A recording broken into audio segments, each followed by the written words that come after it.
I love my country and am proud of its rich and varied teachers and all elders and treat everyone with courtesy. To my country and my people alone lies my happiness.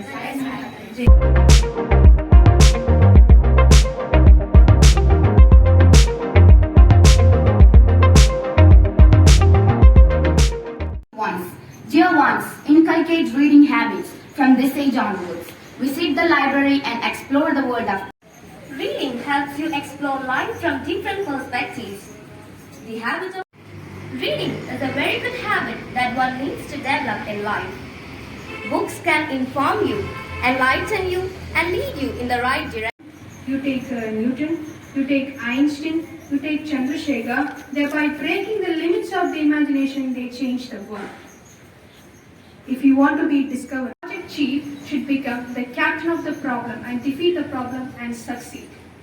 Learning becomes creativity. Creativity leads to all the force of the universe work for that inspired mind, thereby leading to invention discoveries. Thank you everyone and have a peer play from the Listen to the Mountain. I am Srika, the headmaster. I am Shreya, the grandmother. On track for building this hotel. Oh, what did he say about the hotel?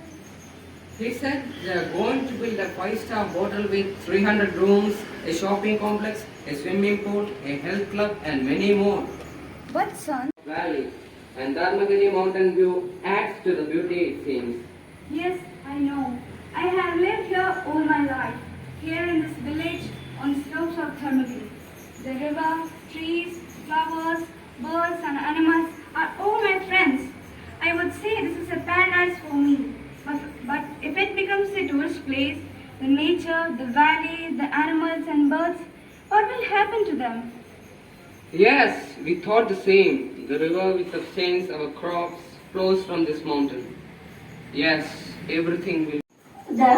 They fought with him. The lion had to run away. A few days passed, and the cows quarreled between themselves and started grazing separately. One by one, Lion killed a lovely bookshelf on the wall, then filled the shelves with lots of books. And once you start, you watch the slowly growing joy that fills your heart. And later, you will love you more.